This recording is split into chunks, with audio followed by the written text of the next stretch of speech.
Good evening, everybody.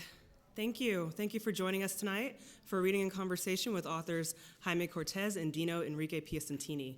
This event is made possible thanks to the support of the Martha Heasley Cox Lecture, the College of Humanities, and the Arts Artistic Excellence Programming Grant, and friends like you. We appreciate your presence, especially during these trying times when our hearts are aching, though our resolve is strong. In the wake of this week's events, I wanted to share a quote by Toni Morrison, which you may have seen making the rounds on the internet in its truncated version. But the full quote, I think, is really great because it shows an artist's full vulnerability in coming to their duty. So this is, Toni Morrison writes, "I am staring out the window in an extremely dark mood, feeling helpless. Then a friend, a fellow artist, calls to wish me happy holidays. He asks, 'How are you?' And instead of, 'Oh, fine, and you?' I blurt out the truth. Not well. Not only am I depressed, I can't seem to work, to write.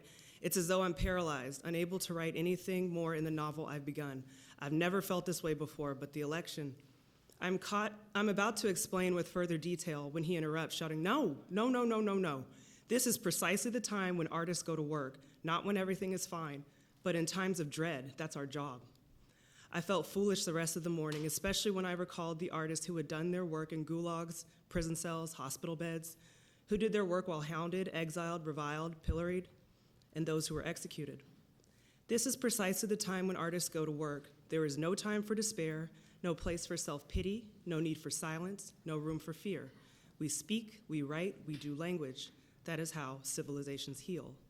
I know the world is bruised and bleeding, and though it is important not to ignore its pain, it's also critical to refuse to succumb to its malevolence. Like failure, chaos contains information that can lead to knowledge, even wisdom, like art. So, through the chaos we go to work. We persist as we must through art. During this season of readings, the Center for Literary Arts is pleased to present some of the most innovative and exciting writers of contemporary American literature. Speakers include Tommy Orange, Lauren Groff, Natalie Diaz, Ted Chiang, and many others. All of our events take place here at the Hammer Theater on Thursday nights at 6:30 p.m., and they are all free and open to the public. For more information, visit our website at clasanjose.org. Okay, so tonight's program will run as follows. Jaime will read from Gordo, and then Dino will read from Invasion of the Daffodils, after which the two will have an onstage conversation. They will then take questions from the audience, and afterwards we'll have a book sale and signing. Okay, everybody, Jaime Cortez.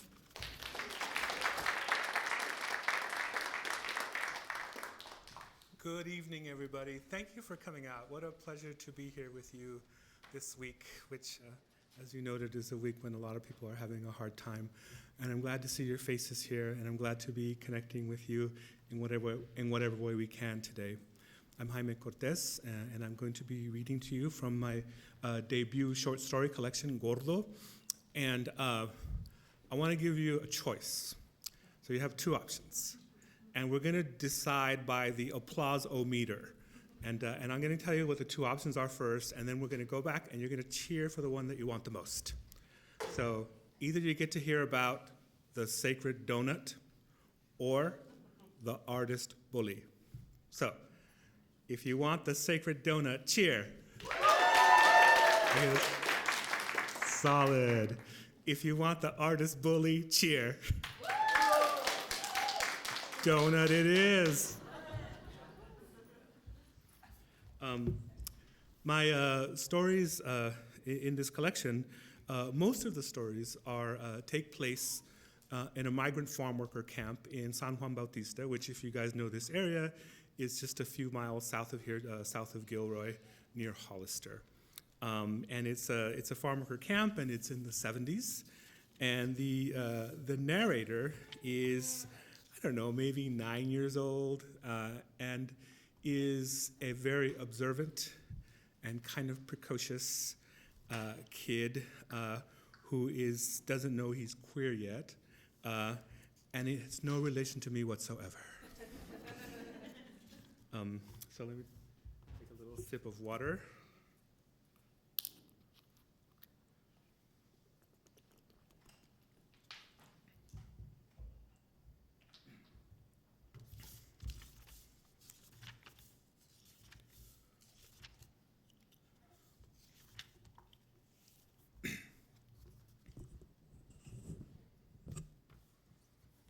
The Jesus Donut. Soon as the van turns off San Juan Highway onto our dirt road, I can see the cloud of dust chasing it. Don't look like nothing special at first, just a white van changing into a dusty brown van. When it gets closer, I see it says Flower Child on the side in big curly letters. What does that mean? The van stops close to me and the other kids, and the driver opens the door and steps out. With his pink face, white shirt, white hair, little mustache, he looks like Mr. Kentucky Fried Chicken. My dog, Lobo, does not like strangers, and he pulls on his chain and barks at the man. Mr. Kentucky opens up the two back doors of the van. Of course, we're wondering what he's doing. Usually the jefe, Joe Gyrick, is the only gringo who ever comes to the Gyrick Farms worker camp, so it's not like we get to see real Americanos here every day. Kentucky looks at us and smiles. Then he makes a little hook with his finger and calls us with it. I point to myself like I'm saying, me? Yes, you, my friend, he says. My cousin Caesar and me put down our sticks and stop playing our game of Changai. My sister Sylvie and our cousins Olga and Tiny stop playing hopscotch and come over too. The five of us circle around Mr. Kentucky, and he has a big old smile like he's gonna tell us the greatest secret ever. ¿Hablan español? He asks. I'm surprised to hear him talk in Spanish. It's like when I heard a parrot say, Lucy, I'm home, at my tia's house. We didn't think he could do that. Then Caesar answers, yeah, we could speak Spanish, English too. Caesar's so brave, talking to that big pink white-haired gringo just like that. Maybe when I get to the 6th grade like him, I'll be all brave too. Muy bueno. That is very good, says Mr. Kentucky, real slow, like he thought we couldn't understand. Then he turns and opens up the two doors on the back of the van. Inside it has 4 big silver metal drawers stacked up. He grabs the handle of the bottom drawer and pulls on it. It opens up. We look. Everyone is surprised. Wow! Holy guacamole! Oh, so nice. No way, Jose! The whole drawer is full up with donuts. Shiny, perfect donuts all in a row like little soldiers. The smell is really, really nice. We never had no van full of donuts arrive here at Gyrick Farms worker camp before. Kentucky smiles at us. We smile back at him. He shows us the next drawer. Oh my God, all chocolate donuts. Some of them have little rainbow sprinkles or even better, coconut. The drawer is so beautiful, nobody says nothing. We stare. It's like a magic show. Kentucky is smiling so hard his eyes get tiny, and he opens up the top drawer. 100% cookies. I'm not lying, man. Huge cookies bigger than your hand. Some oatmeal, chocolate chip, and some yellow. Have a nice day, smiley face cookies too. It's a miracle. Somebody bought a whole van filled up with donuts to the worker camp. Here, in the middle of the tomato fields, in tiny San Juan Bautista. Nobody ever comes to the camp unless they work here or they're visiting family. Please, can I have one, please? Says Tiny. No, stupid, says my sister Sylvia. They're not free. You gotta pay. How much I gotta pay? Asks Tiny. Not too much, little lady, says the man. They're 12 cents each or 2 for 20 cents. Oh, says Tiny. Nobody says nothing. I feel embarrassed. I don't have no 12 cents or even 1 cent. This nice man drives all the way out to the ranch, shows us the shiny donuts, and nobody has 12 cents to buy one. I think he's embarrassed too. Maybe you can ask your mama, he says. She's working, I say. I point to the tomato fields where my ma and the other mothers are working. Mr. Kentucky thinks, and then he says, All righty, well, maybe next time you can save your pennies and buy a donut, my friend. He closes the cookie drawer, then the beautiful chocolate drawer, and then Olga says, wait, please, can I have 2 donuts, please? Of course you can, little lady, says Kentucky. What kind of donuts would you like? Everyone's staring at Olga because where'd she get money? The man gets a pink and white bag and a little piece of paper. Please, I want a chocolate donut with rainbow sprinkles, please, she says. The man gets one and puts it in the bag. Then she points to a shiny glazed donut on the bottom drawer. He pops one of those in the bag too. 20 cents, he says. Everybody stops breathing. What's she gonna do? She ain't got no money. Is she gonna take the bag and run? That would be stupid because he could chase her in the van. Besides, if she did that, Grandma would hit her so hard she'd see the devil through a hole. I don't know what that means, but Grandma always says it. It sounds pretty serious.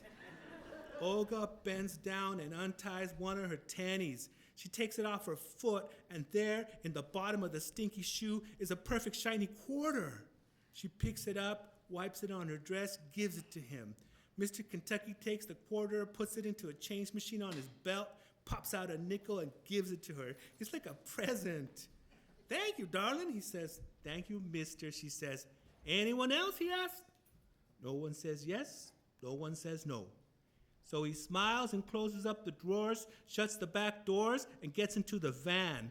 He drives away slowly, waves at us one time, and then goes faster down the road. We stand around Olga. Where'd you get that money, says Caesar.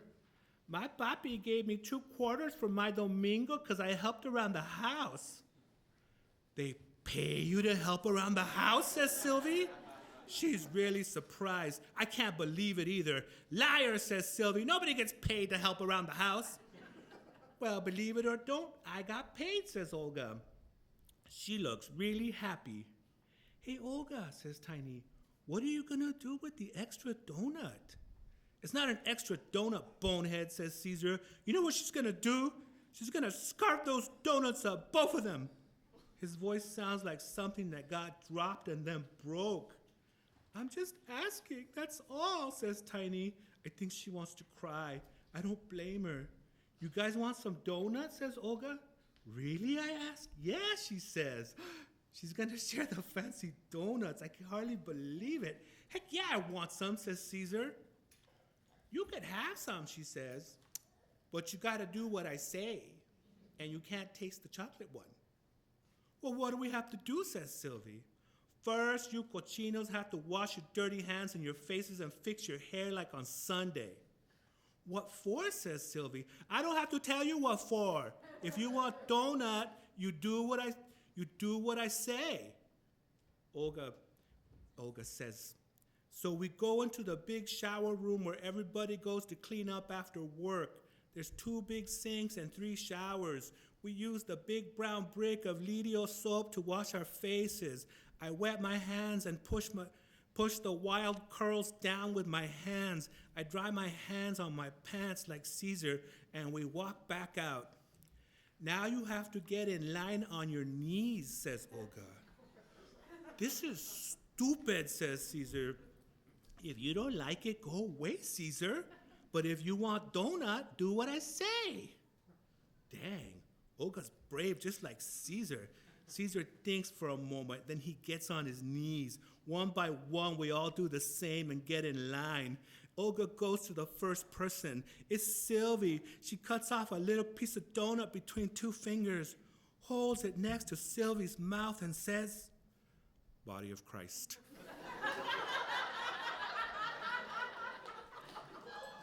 Sylvie says, Amen. Stop, says Caesar. Everybody knows girls can't be no priests, and you can't pretend to do the Holy Communion, man. That's blasphemy. Olga don't care. She puts the little piece of donut on Sylvie's tongue. Sylvie closes her mouth and kneels there really quiet with a little smile on her face. Caesar points his finger at Olga's face and shouts, I'm not gonna do no blasphemy for no donut, pendeja. Caesar looks at me and says, Come on, gordo, let's get out of here. He walks away, and in a few steps, he looks back. He sees me on my knees. "Are you coming with me, gordo?" he asks. "I will, as soon as I get some donut." Caesar looks at me, and I know I'm in trouble. "You know what, man," says Caesar, "if you stay here, you can't hang around with me no more."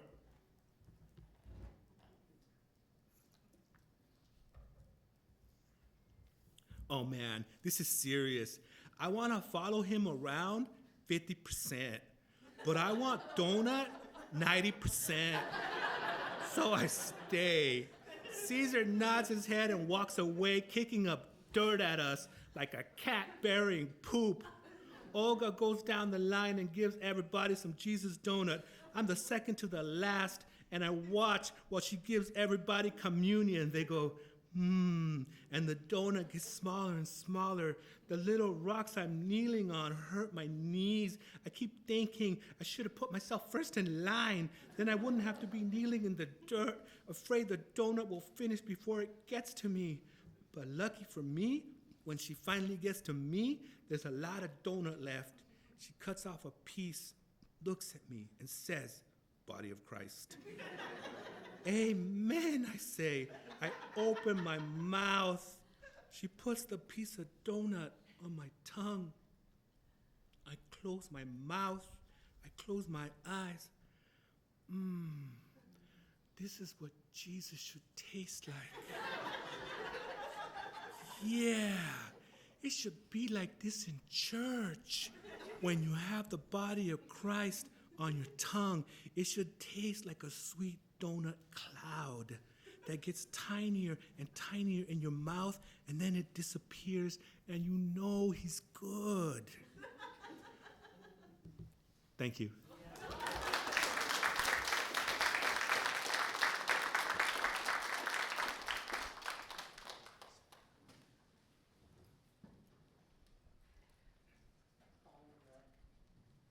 Jaime's guidance here.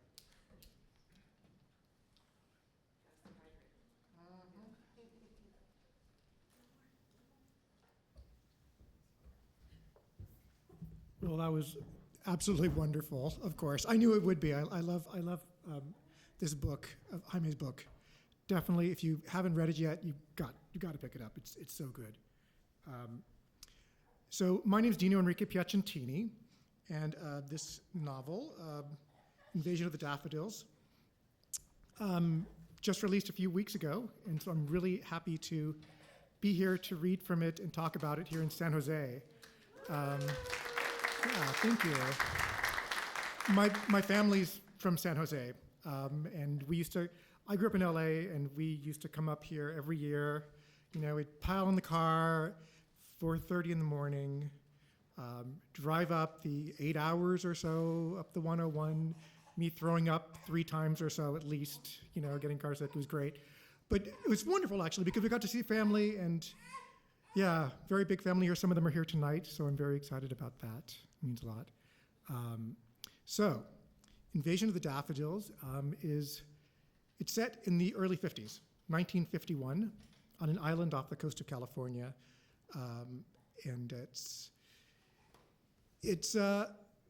well, I'm going to read from the prologue. So, but the prologue actually begins 10 years before, 1941, December 1941.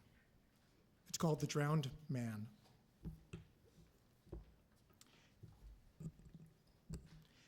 It was Raul Flores and Buddy Locatelli, both 12, one Mexican, one Italian, that found him, found whatever you want to call it, at the sharp bite of Sucker's Cove. Mysterious things often shored up to the island at Sucker's Cove. It was a well-established fact, something everyone knew. When the tide came in, unexpected objects would blast onto the gravelly beach like cannon shot. When the tide turned back, its tight grip would pull anything within reach far out to sea with a strength found nowhere else on the island. Some said it was because a surfeit of magnetic rock lined the cove, although skeptics pointed out that this would only explain the metallic objects that the tide brought in.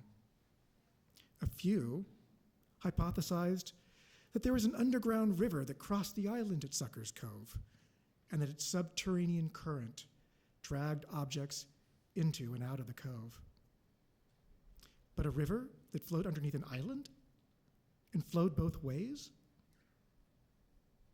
Others speculated that it had something to do with the cove's offshore kelp bed. It was thicker at Sucker's Cove, they insisted, thicker than anywhere else on the island. Its fingers particularly fidgety, always grasping, always expelling, as if animated by some unseen force. Magnetic rock, an underground river, an offshore kelp bed. So far, no one had come up with a satisfactory answer to explain the what and the why of Sucker's Cove. And certainly, no fancy scientist had ever come to the island to study the phenomenon. It was unlikely any scientist was even aware of it. The islanders were a tight-lipped bunch, oysters holding fast to pearls. This was why the mainland newspapers never got word of the two boys' discovery. A drowned man, rolling in the surf. The corpse landed without a stitch of clothing and was, inexplicably, intact and unspoiled, as if it had simply been napping on a mattress of seaweed at the bottom of the sea.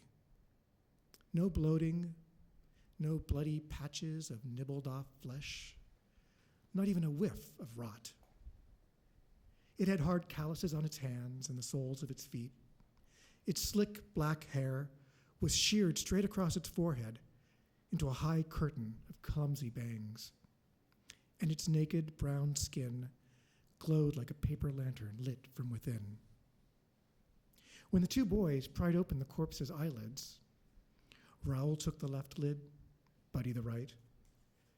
It seemed to be staring right back at them, as if they were the strange ones, the unfamiliar ones, the ones who didn't make a lick of sense. What are you doing here? It seemed to be asking. The boys loaded their find onto Raoul's rickety handmade wagon and set off for town. As they hauled it through the island's hilly interior, they did not go unwitnessed. A hungry gull hovered above the wagon, squawking for food. A boar, nosing for acorns beneath the canopy of a channel oak, lifted its tufted head and snorted a warning at them.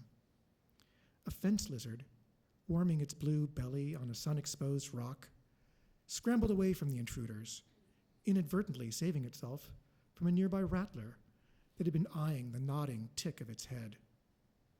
And the island's ancient rocks observed first Raoul, then Buddy, then finally the naked corpse.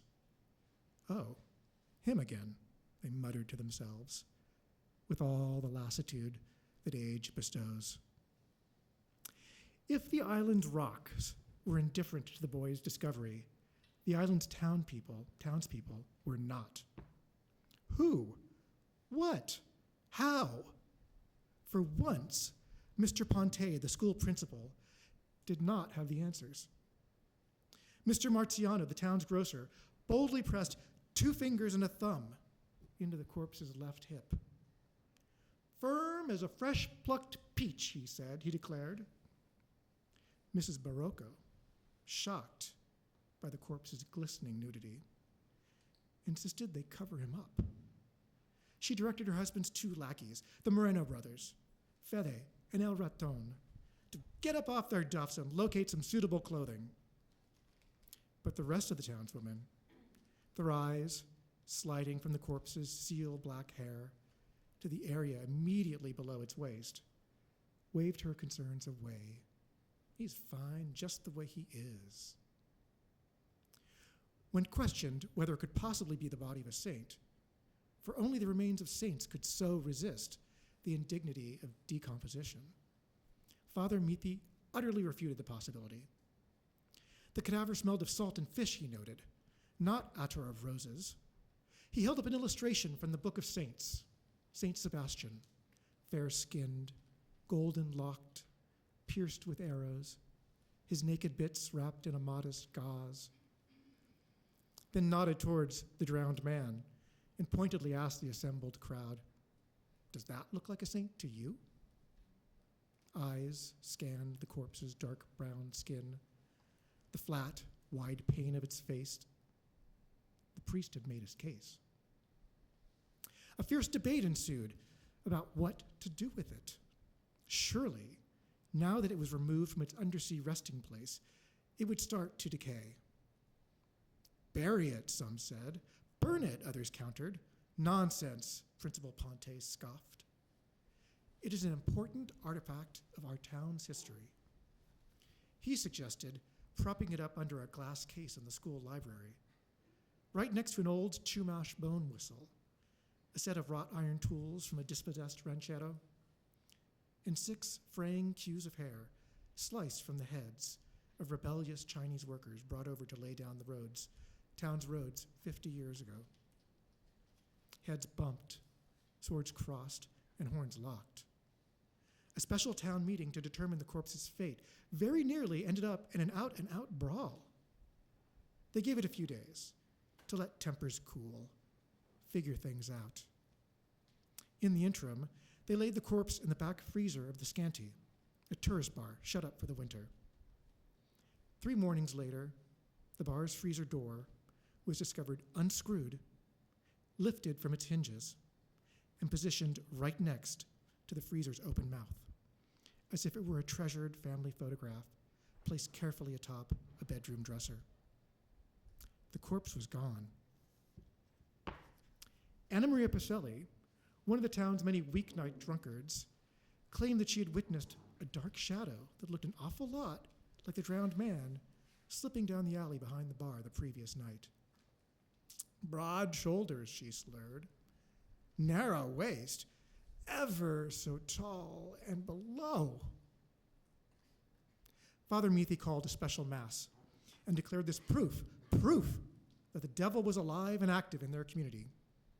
Principal Ponte, insisting it was nothing less than the first bud of foreign anarchy, called upon the offenders to return the corpse, lest the entire town, nay, the entire island, collapse into disorder. 3 days after the corpse disappeared, Pearl Harbor was bombed, and the islanders decided they had more pressing things to worry about. Solemn gray battleships replaced gay white tourist ferries. Cement bunkers were scraped into the hillsides. The island's men donned drab uniforms and were sent away. Eventually, the war ended, and the island's men, some of them at least, returned. Tourists returned too, but the corpse? The corpse was never seen again. Yet, even now, 10 years on, some islanders continue to speculate about the handsome, drowned man. Is he gone for good, or will he, like the island's men, like the tourists, come back someday? Was his appearance a curse or a blessing? A fluke or an inevitability? A reclamation or a last gasp? Or was he a harbinger, an advanced scout, mapping the landscape, gathering intel for some future horde of oceanic invaders? Does he have an army of comrades bivouacked beneath the rolling waves? More sensible islanders, though, they give the matter no mind. Thank you.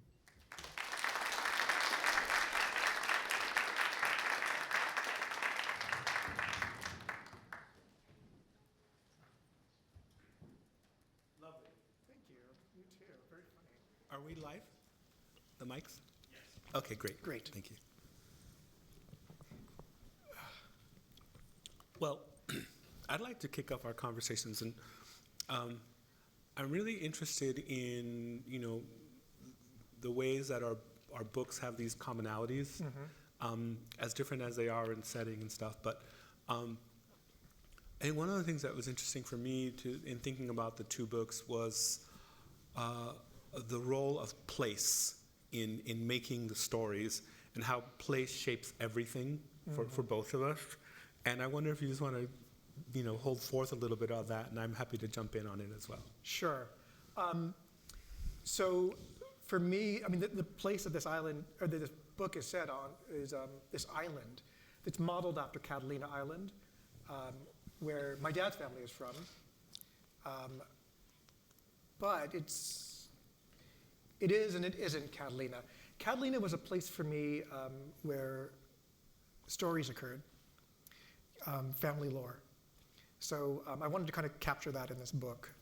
And I think for a lot of us, those places that our families are from, they really serve as that for us. This place of stories, of memory, but not necessarily our memory. So they're really wonderful in that way. For me, though, I also wanted to bring in, I'm a Californian, I wanted to bring in a lot of the history of California as well. And then finally, it's a very Catholic place because I grew up in a very Catholic atmosphere. That's why I think one of the reasons I can appreciate your Jesus Donut story so much. And in this, it actually, there's a racial hierarchy in the island that sort of mirrors the racial hierarchy of my church, which was Irish, Italian, Mexican, Our Lady of Perpetual Help. So yeah, place was really important to me, even so much that I wanted to make the island itself a character, its own sort of like living thing. And the animals on the island, the plants on the island, they all have sort of a say in the story. Yeah. Yeah. Great.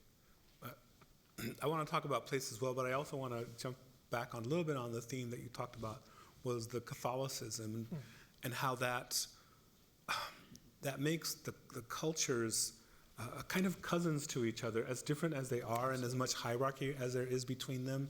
They are kind of cousins, and I think that is, however tortured, a kind of glue. And that's interesting to me in the book. I think one of the things that I was thinking about when I was considering the role of place was, in both cases, we are working with insular communities. Yeah. And so, in the migrant farm worker camp, it's not an island, but like culturally, it kind of is. I often describe the migrant farm worker camp as a Mexican village surrounded on all sides by California. And it's just, that's how separate, I think, in many ways we felt from the community of San Juan Bautista more broadly. That's how it felt to me anyways. Like going to town, San Juan has a town that's like 4 blocks long, it's tiny, right? But going to town was like going to another country for us in a lot of ways. And it had that sense of the difference of it. And I think that there's like this powerful thing, and it's something that's well-trodden terrain in literature is, the insular community, the insular place, and what happens when something from the outside pierces into the interior of that place. In this case, it was just a bakery van, but it was a kind of a piercing of that bubble of that community and that place.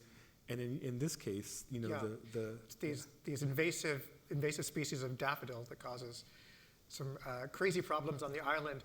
I also think it's interesting. One of the nice things about writing about a specific place and a contained place, whether it be a migrant camp or an island, is you can really dig into the community. You can really get to know the community. The community can become, an important character.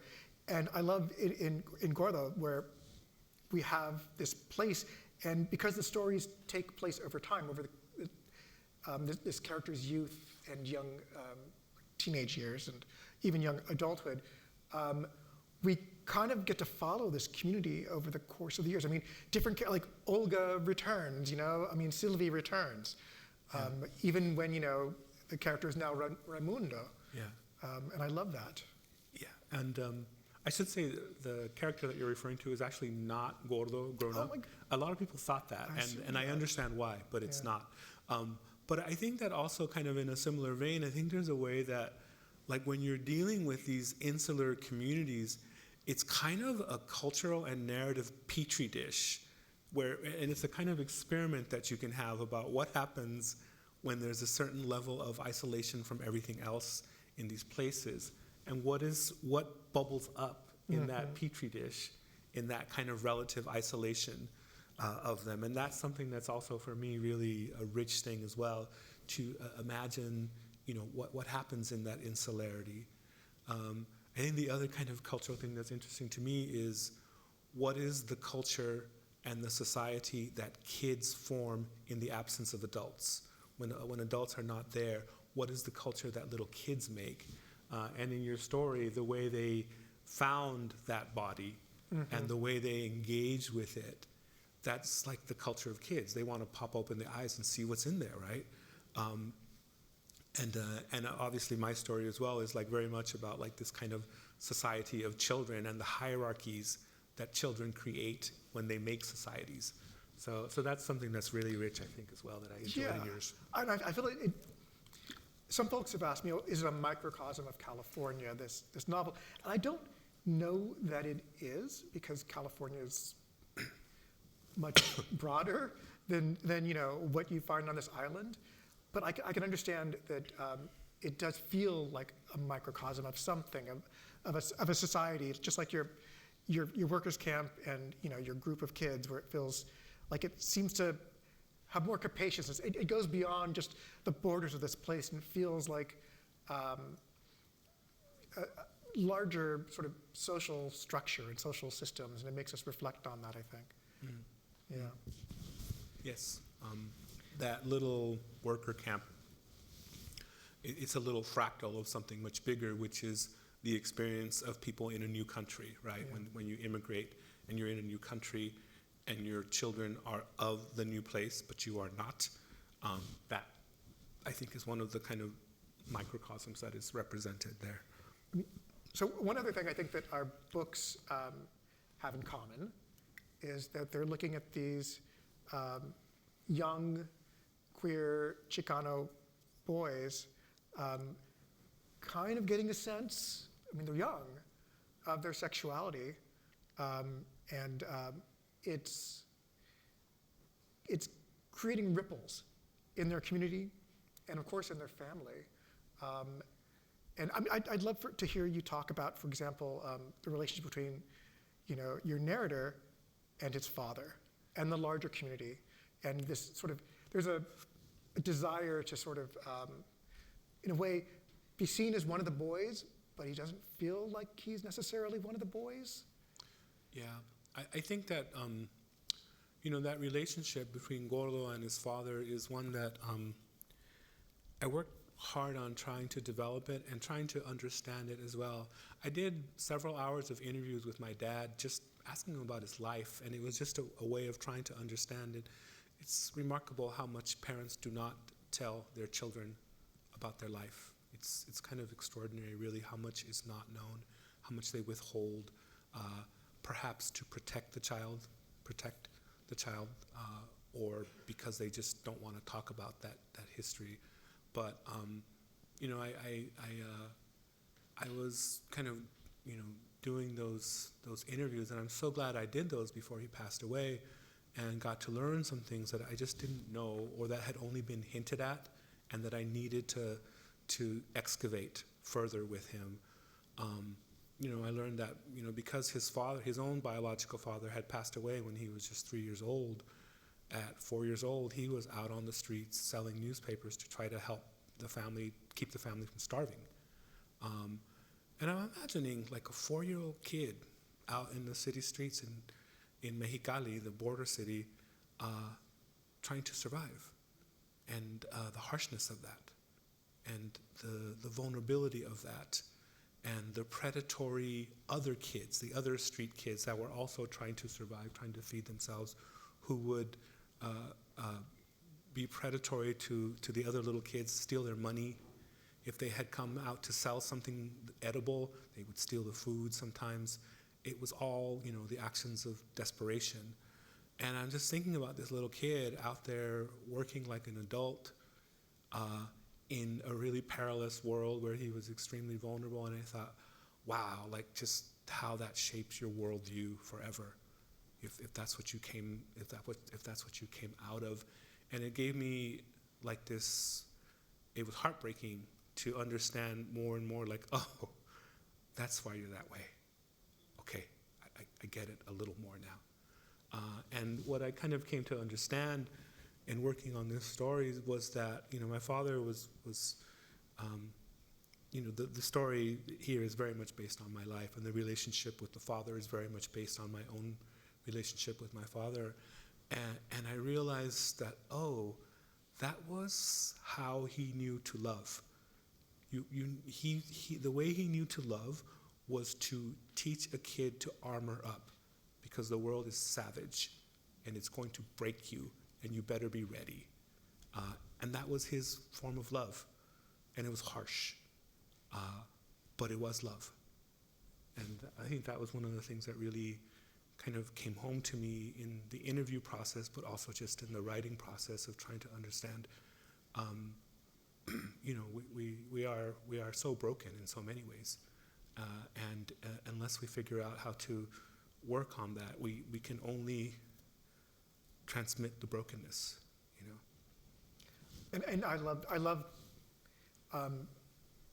love that in the book, that this father, who in many ways is a problematic character, yet there's a lot of compassion for the character. One gets a sense of that. And I think that that's one thing that, I try to do as well with some of my characters. A lot of characters doing some really terrible things in this novel. And it was really important for me to allow them to be contradictory, to allow them to be terrible and wonderful at the same time, to understand the things that maybe drive them. I think of a lot of characters in this story are driven by loss, and what that can drive you to, and how that can, if you aren't careful, it can kind of take over your life in a way. I think this capacity to dig in to the interior lives of characters who we maybe find problematic is one of the most important things that I think that fiction does. I think, and again, to recognize that people are contradictory. That empathy is essential. We can be really wonderful and really crappy at the same time, all of us. I think that's what fiction can do that maybe other kind of writing doesn't do, or doesn't do a lot. And I think your book does it with many characters, and I hope that mine does that as well with some of its characters. That one sees the issues and the problems, but one is forced to reckon with these characters and to kind of maybe even witness a little bit of yourself in these characters. Yeah. How are we for time? Should we shift to Q&A?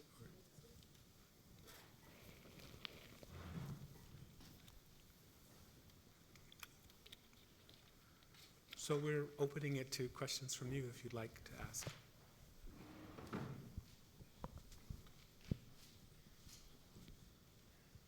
Good.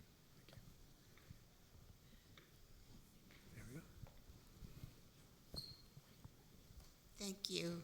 Thank you for that beautiful reading from both of you and from the conversation as well. Jaime, I was really touched and connected with the conversation you had regarding the interviews with your father. As you were speaking about it, it took me to another writer. I was thinking of James Baldwin and Black Boy, in which there is also some love that comes from learning to armor oneself. And they also had just moved to Mississippi, and so the parent needs to teach the child to defend themselves. Yeah. and it's that really beautiful piece. So my question, I guess, is what is the connection that happens with people like both of you who can find that space inside of you to tell us non-creative writers how to make that lens happen?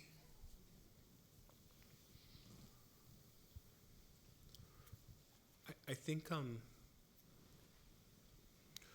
you know, I put thought into this question of like what exactly makes an artist an artist. And I shouldn't say exactly because my kind of conclusion is not exact, but it had something to do with the idea that the artist is the person who is haunted by an idea or a question that can only be resolved aesthetically. And that is the kind of how I understand an artist to function. Everyone has creativity. Everyone can be artistic. But the artist is a creature apart because of that haunting. So you can be a fabulous painter and not necessarily be haunted that way. But that's how I think of it. I jokingly sometimes refer to you know, people as either artists or civilians. That is the way I know to exercise that ghost that's dogging me, is through the aesthetics, the aesthetic experience of writing or drawing. It is to a certain extent teachable, but the kind of obsession that can happen is not teachable. It's just either there or not in a person. I don't know if that answers your question. I don't know, Dino, if you have more. Well, I mean, it's interesting. I think, I mean, to your point, I think, especially when you're writing a novel that may take years and years and years to complete, if you are trying to say something that you already know, you're going to get bored very quickly. It's got to be something that you don't know the answers to, that you're trying to figure out, and that maybe you don't figure out. And maybe you're just, because you're seeing so many different sides of the issue, and the more you dig into it, the more sides kind of become aware. It's just like a human being. When you see, I mean, people, when you start digging into most people, they reveal new aspects of themselves, new facets of themselves.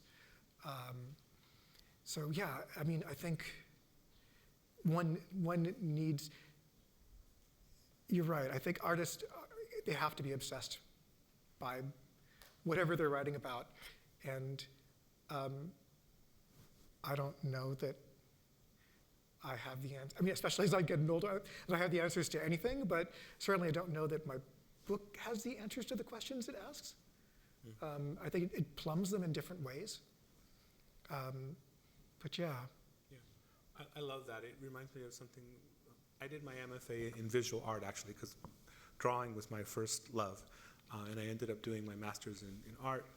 And one of the most helpful things anyone said was very related to what you said, was they said, are you trying to show us what you know how to do, or are you trying to show us what you're trying to figure out?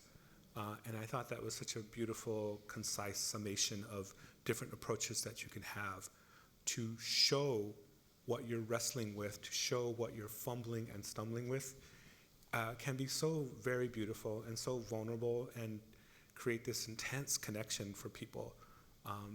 And sometimes not having the answer is the most delicious choice.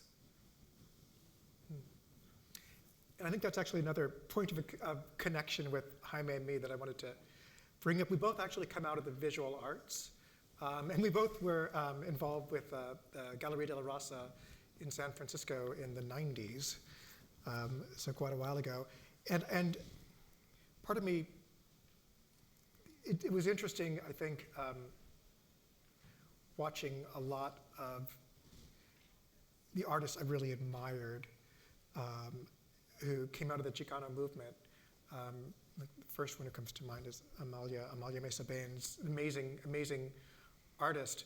And you can see she does these things called ofrendas, which are these altars.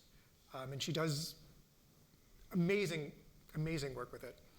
But I think she's asking questions about her family, about their place in California, about women's place in history. And she's plumbing those questions. I don't know that she's answering it. She's finding sort of beauty in the multiplicity of imagery and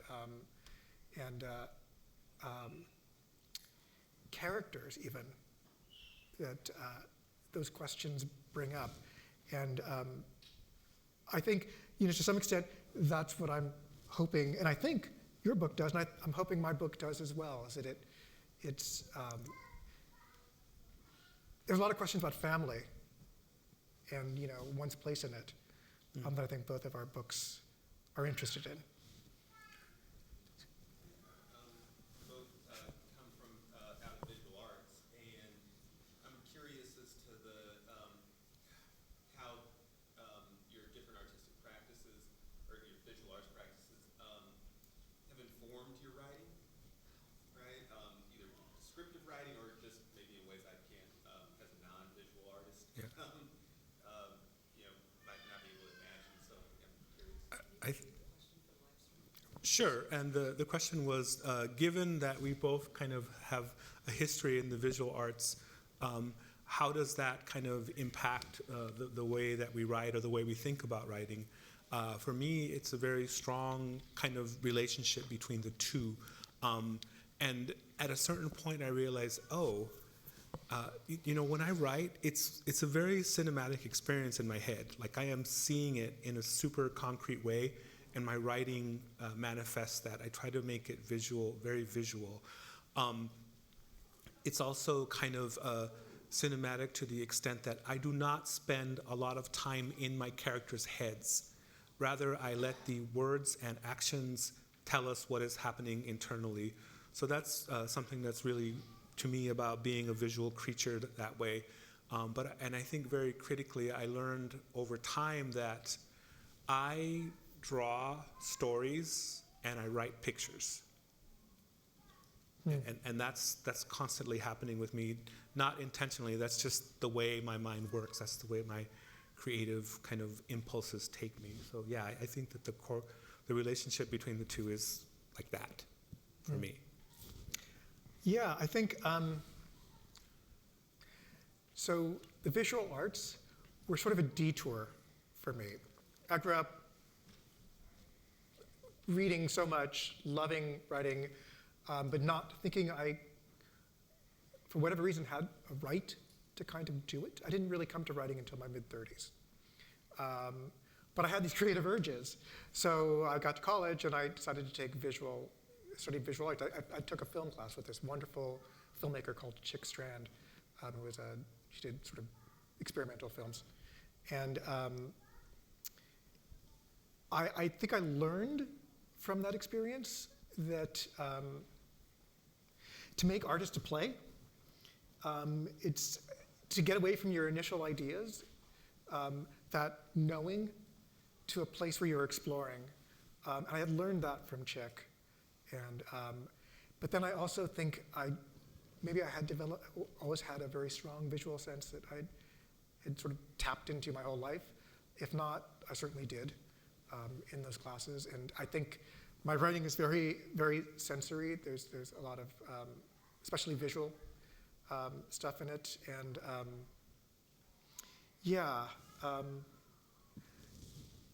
I think it was more like learning how to, with visual arts, I learned how to be an artist. And then when I was ready to write, when I finally gave myself permission to do it, I guess I'd been steeped in the visual arts for so long that it just came out being a very sort of sensory, visual type of writing. Yeah.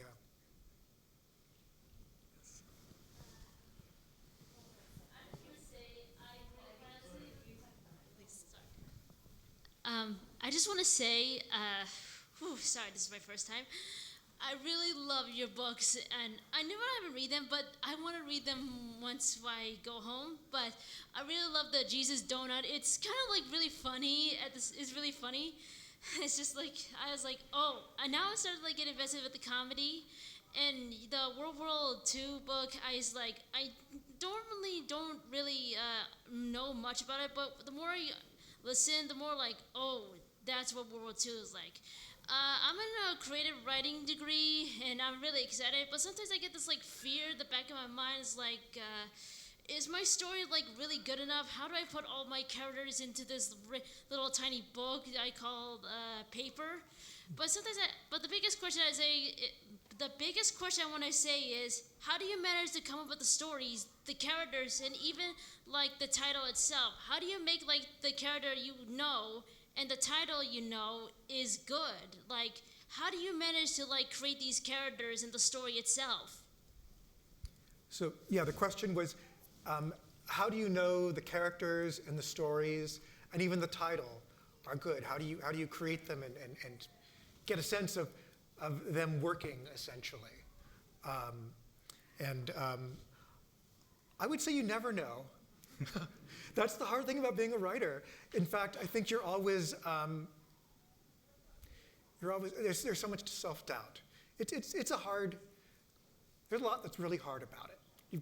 You develop a thick hide, because the best writing, I think, is when you're really vulnerable on the page, is when you really reveal stuff that maybe you feel uncomfortable revealing. And then, you put it out in the world, and there's a lot of chances that people are going to say, but you just keep working at it, and it gets better. It sounds like but I mean, it does, and you do develop a thick hide, and you just have to have, I think you just have to have faith in yourself. Like I said, it took me a long time to get to this thing that I now know I was meant to do. Because I was really afraid. And I was afraid I wouldn't be good enough. And ultimately that became, am I good enough? That question, I think I put it to rest, because I realized that no writer's ever gonna feel that their work is good enough. And if they do, I question them. The real failure is to not do it, to not give it a go. So, I would just piggyback onto some of what you were saying. Your question is very poignant, because it really speaks to how it is that writers and artists in general can paralyze themselves when you let that doubt get so big that you feel you can't move forward. And it's something that we all have to wrestle with in our own ways. I would offer a couple of thoughts. When is something good enough? When I'm writing, I can be pretty loud sometimes, and by that I mean when I'm doing dialogue, I need to hear it in my ears. So I need to speak it out loud, and does it feel true when I hear it in my ears? It's very easy for it to feel like it's right when you're looking at it on the paper, but listen to it in your ears. If you really want to torture yourself, record your own voice saying it. And that'll, in many cases, give you some clarity about whether it's good or so-so or garbage. So you need to kind of get out of yourself a little bit. Related to that is, who do you trust to help you with the work? Who gives you the critiques that correctly balances honesty and kindness? Who provides that to you? And take it outside of yourself again to a person that you trust, and try to get.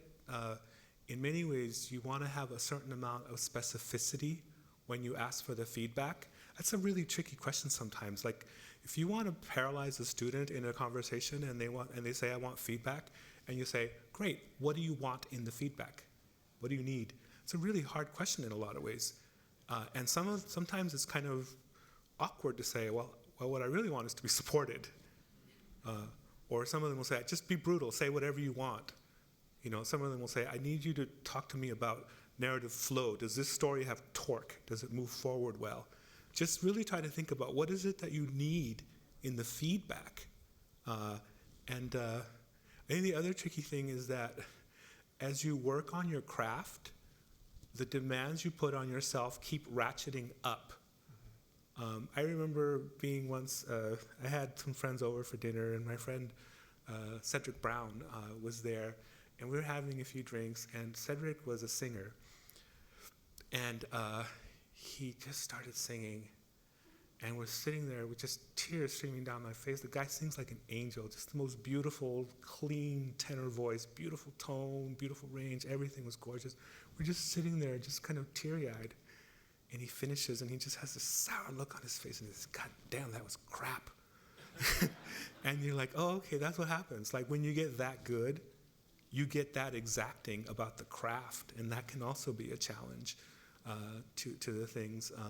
So there's a thing, how much energy do you want to put into satisfying your own taskmaster self? How much do you want to pay attention to how are other people connecting to it? So those are all some things to think about when you're asking this question of, is this good enough? And like Dino said, often there's not really an answer. And all I can do is gather a certain amount of evidence from the way people respond to it, because I'm too damn close to it, and I can't see it after a while, and I need someone else to help me see it. And I also think it's important to think beyond this story or this book. We were talking earlier today, you want to think about the trajectory of your writing over the course of a long period of time.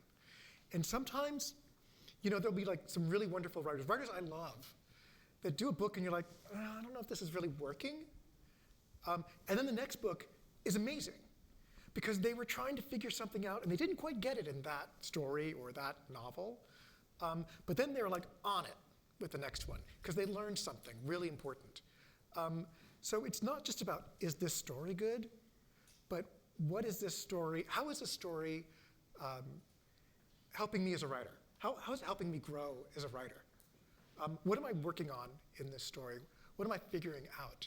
How will it make my next story better? Because it's a path. It's not just about the next story you write. It really is a path.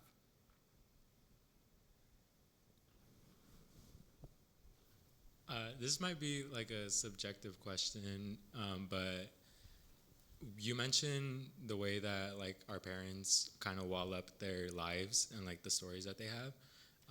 And I was kind of interested on how you kind of construct these interviews that you have with them, the questions that you ask them. Kind of just that. I've done extensive interviews with numerous people over the years, and I realized that after a while, if you're like a gentle, curious interviewer, people really like telling their story after a while, especially those that are kind of shy. Just give them the space and be a good listener, and just be compassionate, and don't talk too much. Just ask the good questions and let them hold forth.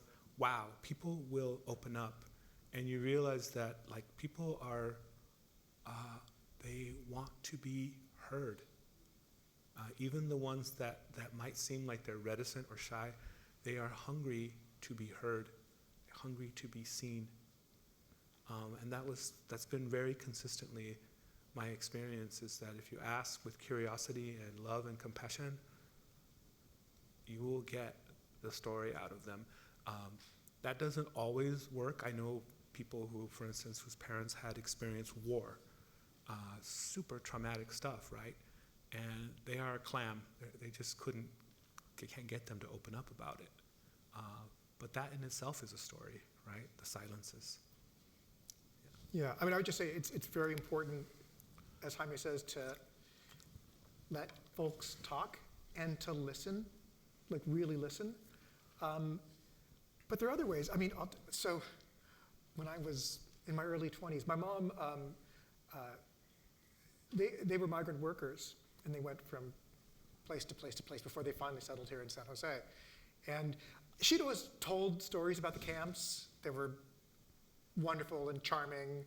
But I realized they were all sort of like all over the place. And one year for Christmas, that's what I asked her. I said, can you please write what you remember? And she wrote, I think it was maybe like 9, single-space pages. And it's probably the best Christmas gift I've ever received in my life. It's still, I treasure it. So there's other ways of asking people to tell their stories. Here's the other one that I think is really fascinating about doing these oral histories with family members is listen with curiosity and compassion, but also keep your antennas up, because at a certain point, if you're paying attention, you're going to hear some things that are very contradictory, and you'll be thinking, wait, that doesn't add up. That doesn't make sense. And that takes you on the profound journey of what really happened. Because sometimes people remember in very incomplete ways or convenient ways, and you as a writer can kind of look at that and just ask, wait a minute, something is not adding up. Like, why would this happen that way then? And when you start kind of unraveling that skein, some really interesting stuff, revelatory stuff can come out. And that's your criticality at work. And I'd also say, get them in a group. The best, so I have some cousins here, and they will remember my grandmother's kitchen table and Yahtzee, and all the aunts around playing Yahtzee, my grandmother putting a hex on the dice. She did, very successfully. She was a very, very, very talented woman, that woman. And the stories, if you just shut up, sit in the corner, and let the stories come, and they do. Get people in a group and just let them chat and keep out of it. Yahtzee, I tell you, it's the best. It's absolute social lubricant. Thank